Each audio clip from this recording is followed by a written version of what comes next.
Hello and welcome to my YouTube channel. Today I'm going to go through long tail cast on. So for a number of patterns in my Ravelry, I use the long tail cast on. As with all my videos, a quick reminder that this is the way that works for me. It may or may not work for you, but there are lots and lots of advice and different options out there. So what I'm giving you is, as I said, what works for me. Hopefully it works for you too. So if you haven't knitted in the round before, there are a number of different options in terms of needles. Because I tend to knit the smaller items in the round, I have smaller needles here. There are fixed needles, so this one, this purple one, is a fixed needle because the cord or the cable is attached to it. So you can knit straight with these circular needles. You don't have to knit in the round, and I find them good in terms of my hands. They don't get as sore and I don't get as many pins and needles. But again, it's the needle that works for you. These particular ones are Knit Pro Zing. And what I also have here to show you are the interchangeables. So the interchangeables work by the needle coming off. So they screw on and off the cable, the cord itself. These ones again are Knit Pro, but these are the Novas. They're a size 4. Now what you'll notice is that you can't see the size on these any longer. So again, what I find particularly useful whenever I'm using the interchangeables is one of the measuring tools so that I know the size of the needles. The Zings are quite good. The Zings seem to hold the number. It seems to be more engraved on the needle. But I do find the other ones kind of wear off. Now, what you will also see there is that this needle here, you can't see it entirely, is 16-inch. So the way that you measure it is from tip to tip, straight. It's a 16-inch. Then if you, with these interchangeables, you can add the different size cable. And this would then make my 4mm into a 24-inch length. What I find for hats is that you need the smaller 16-inch, and for some of the larger cowls, particularly for adults, this longer one, but nothing bigger than that. You can get bigger cords, which will take you right up in size. But for these I use the smaller ones. Okay, so interchangeable needles and fixed needles. I'm going to use both. It really doesn't make a difference other than I have bought a pack of the Knit Pro Zing, and it gives me all the different sizes, which is super. Within the packs you also get a number of different length cables. What you do need to be careful with is that the small cable, this is why I've bought the Novas in a 4, the small cable doesn't work on the Knit Pro. So here's my Knit Pro interchangeables. This is the end of the Nova, okay, so from tip to the end of the needle, whereas from tip to the end of the Zings is about an inch longer, I believe. So these are 5. Let's just measure them.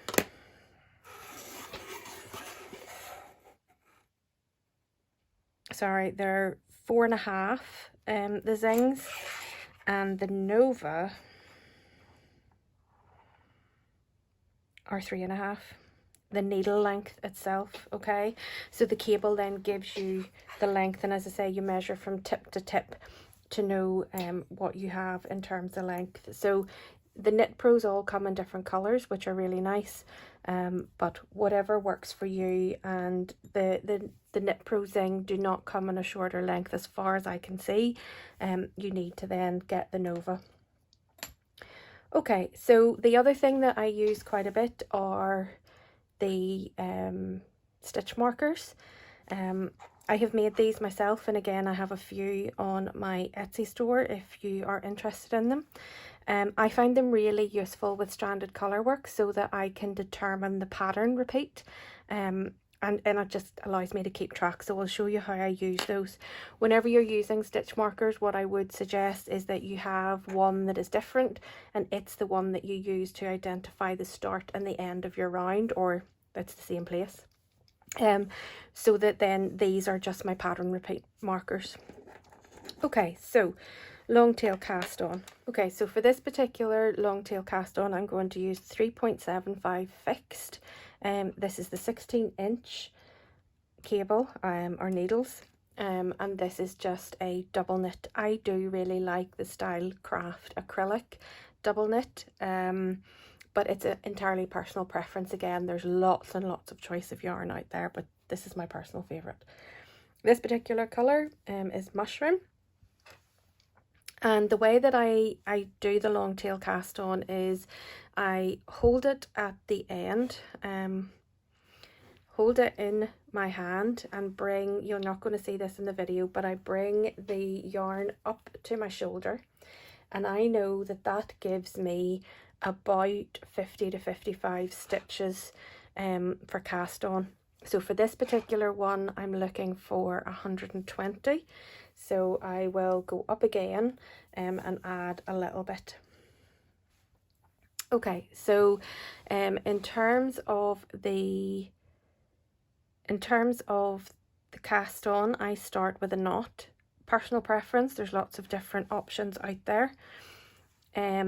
Wrap it over my finger, bring the tail so that there is a twist, and create a slip knot. Okay, the slip knot allows you to make it smaller and bigger.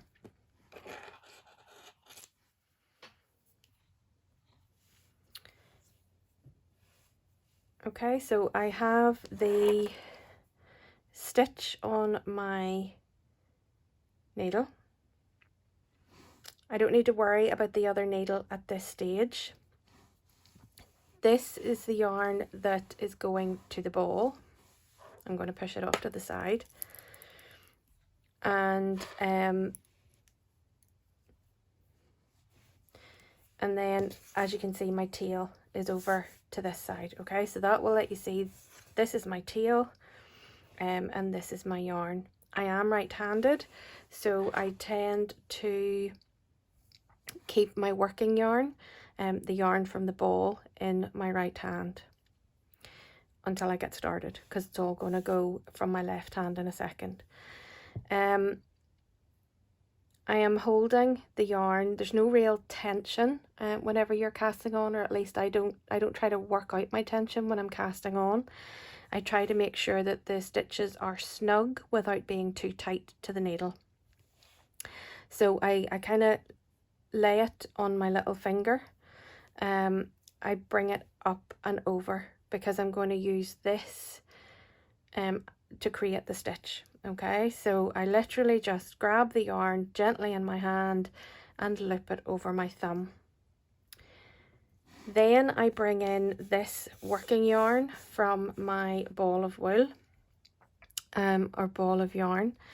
Again, I link it into my little finger, and I use my pointer finger to bring it up over, and it will create a little bit of tension to allow me to do the cast on. So over my thumb is from the tail, and over my finger is from the ball. What I'm then going to do is to create that loop and catch the working yarn. And as it's dropping, I'm pulling so that I have the tail of the yarn ready to go for the next stitch. So I've two on. I'm not pulling it overly tight, but they are snug to the needle, as you can see. I can't get a good angle on this. Hopefully you can see it. And I'm also trying to make sure that my needle doesn't constantly drop off the desk as well, because that will be annoying. all we'll hear is the tap, tap, tap of that needle. Okay, so let's go again. This is the working yarn, or the tail of the yarn. I'm pulling it across. That's the working yarn coming up through, and then I'm pulling it so that I can get that stitch snug on the needle. So let's do that again. Over, needle under, pull up that working yarn and pull it up tight. Over, under, pull that up through and pull it nice and snug. Now what I find with this is that I get a really nice even cast on.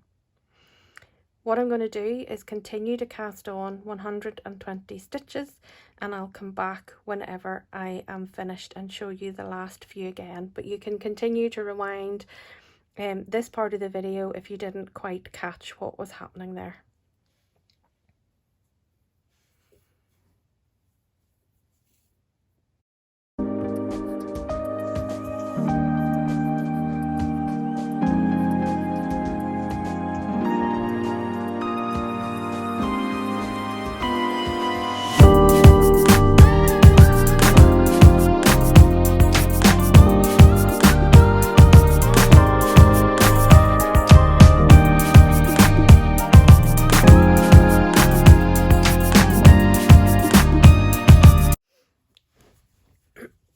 Okay, so that's the 120 stitches, and as you can see, I don't have too much of a tail left over.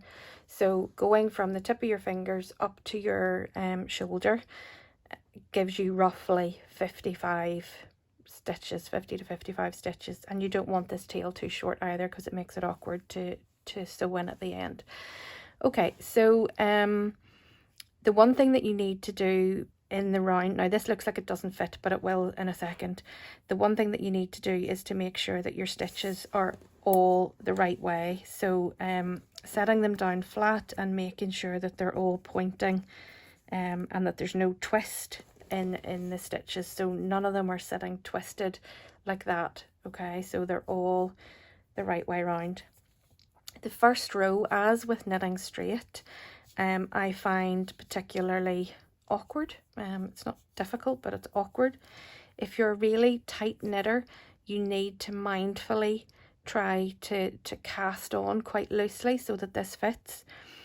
I find for double knitting on a circular needle, 120 is about as few stitches as you can make work on a circular, especially on a 16-inch. Okay, so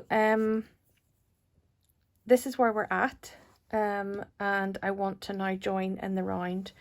As I mentioned, I do make use of stitch markers, and this is the one that I was using to signify the start and end of my round. Now what I tend to do is to knit the first stitch with both the yarn and the tail.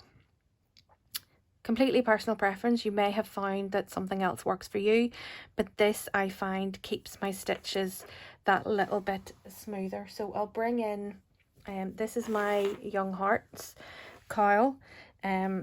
This is where I have cast on, or that's where I've started. That's the beginning and end of my round.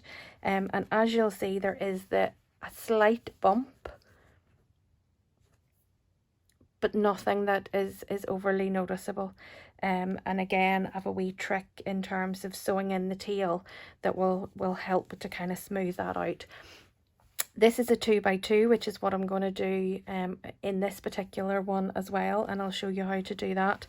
But there are a number of different ribs that I will use, and this is just one of them. So that's the Young Hearts cowl that is available on my Ravelry and part of what we're starting to do today. Okay, so let's bring this back in. Stitch marker on, and as I say, the stitch marker doesn't want to stay on. The first stitch I knit, but I want to make sure that I'm knitting with both the tail and the yarn. One of the other things that I've tried to do recently is to look at my tension. I have been knitting for a lot of years, and just kind of held this. I didn't do anything with it, but I've been a bit more cautious, checking my gauge and trying to get a much smoother stitch, especially with the stranded colour work. And I find that by looping the yarn around my little finger and holding the needles on top, which is again something I never did, I kind of held them underneath and knitted. So yeah, I'm holding on top of the needle, and I'm looping through, as you can see, over my small finger. Okay, so again, I should point out, and I know I said this at the start, how you hold your yarn, how you hold your needles will be completely personal preference, so please do what works best for you. So using both yarns, I knit the first stitch. As I mentioned there, I'm doing a 2x2 rib, so I want to get rid of this tail, make sure that I just have the yarn that's attached to the ball, do another knit stitch, and then 2 purl. Now as you're working around this, just gently, you will have to work with this round. You will kind of have to push the stitches and make it work. But what you will find is that the next round or the next row is fine.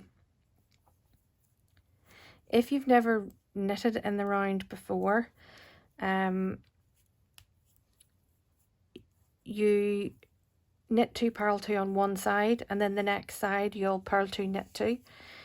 When you're knitting in the round, you're always knitting on the same side, so it will always be knit 2, purl 2. You don't have to alter your stitches. Okay, so again, I will continue until I get back round and let you see what we do at the join.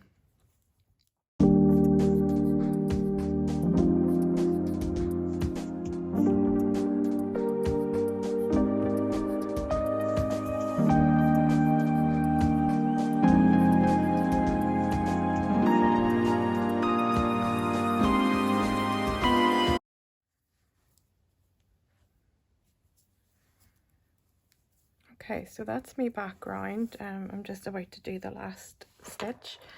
You will probably have seen, even though the video was sped up there, that I was constantly sort of pushing and pulling with the stitches. That doesn't happen from this round on. So you will also see that there's a bit of a gap here, but that actually closes up over the next few rounds. So slip your marker, and then continue knitting. Remember that you have these 2 stitches, or it looks like 2 stitches. This is only 1 stitch because your tail is in here as well. So I knit it, knit the one beside it, and then I will give the tail a little bit of a tug just to pull in. But even what you can see already is that's pretty straight. Okay, so I find that works for me in terms of using the tail to knit that first stitch and to keep everything tight in the round. But I don't get any slips or any pulls at that stage. I find if I use double pointed needles rather than knitting on circular needles, I do get a bit of a ladder.